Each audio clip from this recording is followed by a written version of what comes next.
ఉమ్మడి మహబూబ్ నగర్ జిల్లాలో మహాశివరాత్రిని పురస్కరించుకుని దేవాలయాలు ముస్తాబవుతున్నాయి. నల్లమలలో ఉన్న ఉమామహేశ్వర దేవాలయంతో పాటు బాలబ్రహ్మోశ్వర స్వామి దేవాలయంలో ఏర్పాట్లు చేపడుతున్నారు. ఇప్పటికే జిల్లా కేంద్రంలో ఉన్న పెద్ద శివాలయంలో భక్తులు పెద్ద ఎత్తున తరలి వస్తున్నారు. ఇక శివరాత్రి ఏర్పాట్లకు సంబంధించిన మరింత సమాచారం మా ప్రతినిధి రామకొండ అందిస్తారు.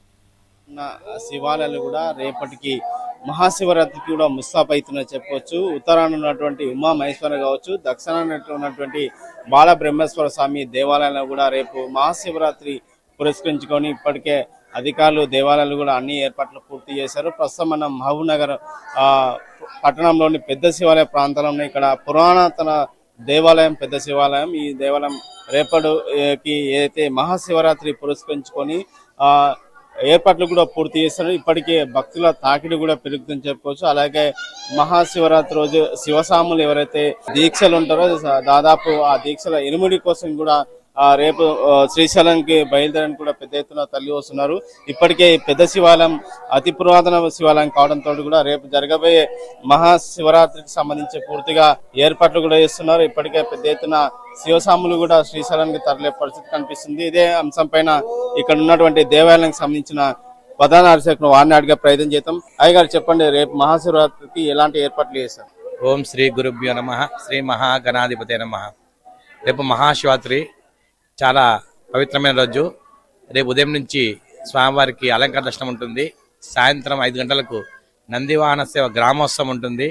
ఆ తర్వాత 10:30 గంటలకు స్వామివారికి లింగోద్భవ కాలంలో మహాన్యాసపూర్వక రుద్రాభిషేకం ఉంటుంది.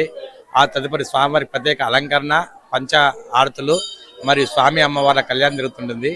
ఈ శివరాత్రి పురస్కరించుకునే ఉదయం నుంచి భక్తుల అధికంగా ఉంటుంది కాబట్టి భక్తులకు మంచినీరు వసతి కల్పించాము. మరియు స్వామివారికి త్వరగా దర్శనం కావాలని అభిషేకాలు రద్దు చేసి అలంకార దర్శనం మాత్రం పెట్టామండి. అంటే ఈ మహాశివరాత్రి గురించి చాలా భక్తులు వచ్చే అవకాశాలు ఉన్నాయి. అంటే ఎలాంటి బందోబస్తు ఏర్పాటు చేశారు? ఇంకోటి మహాశివరాత్రి కూడా ఏదైతే దీక్ష సంబంధించిన ఉపవాసం ఉండడానికి కారణం ఏంటి? ఉపవాసం చేసి ఎలాంటి మోక్షాలు లభిస్తాయి? ఓం శ్రీ గురుభ్యో నమః. ఈ మహాశివరాత్రి పురస్కరించుకొని శివుని యొక్క సన్నిధిలో ఉండి ఆ శివనామస్మరణ చేసుకుంటూ శివుని జపిస్తే శివుని యొక్క అనుగ్రహం లభిస్తుంది భక్తుల యొక్క విశ్వాసం అండి. 10 శివరాత్రికి భక్తులు ఉపవాసం అంటే స్వామివారి దగ్గర ఉండి స్వామివారిని సేవించడం అన్నమాట. కాబట్టి ఉపవాసం ఉంటే స్వామివారి యొక్క అనుగ్రహం లభిస్తుంది భక్తుల యొక్క విశ్వాసము. మరి తరతరాల నుంచి అలాగే చేస్తూ ఉంటారండి. ఈ శివరాత్రికి శివస్వాములు శ్రీశైలం వెళ్తుంటారు. ఇక్కడ 41 రోజులు మండల దీక్ష చేసిన తర్వాత జ్యోతిర్ముడి అని స్వామివారికి ఇక్కడ అభిషేక సామాన్లు తీసుకువెళ్ళి అక్కడ మల్లికార్జున బ్రహ్మ సమర్పించి ఆ శివరాత్రి రోజు రాత్రి కాలంలో పాగ అలంకరణ ఉంటుంది. మల్లికార్జున స్వామి అలంకరణ ఉంటుంది. ఆ మల్లికార్జున స్వామి గుడి పైన త్రిశూలం నందులు ఉంటాయి. నందులకు పాగాన్ని చుడతారండి. అది చూసుకున్న తర్వాత ఈ శివస్వామి దీక్ష విరమణ చేస్తూ ఉంటారండి. ఇది అనాది కాలంగా వస్తున్న ఆచారం అండి. గత సంవత్సరం కంటే శివరాత్రి ఈసారి భక్తులు పెరిగే అవకాశాలు ఉన్నాయి. 10 సంవత్సరం రషి పెరుగుతుంది కాబట్టి గత 4 గంటలకెళ్ళి అభిషేకాలు తీసామండి. ఎందుకంటే ఒక్క పొద్దు ఉంటారు మరియు భక్తుల యొక్క అభిషేకం చేయడం వల్ల చాలా లేట్ అవుతుందని చెప్పి భక్తుల యొక్క తొందర దర్శనం కావాలని అభిషేకాలు చేసి అలంకార దర్శనం చేస్తాము. భక్తులు 10 సంవత్సరం రద్దీ ఎక్కువగా ఉంటుందండి.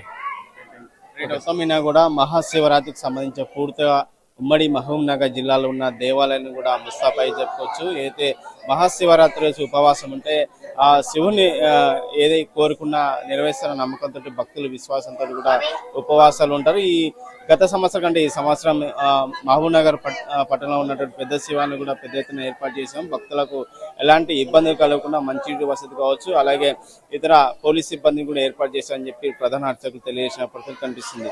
వీడియో జర్నలిస్ట్ శివతో రామకొండ, మెగా 9 టీవీ, మహబూబ్ నగర్.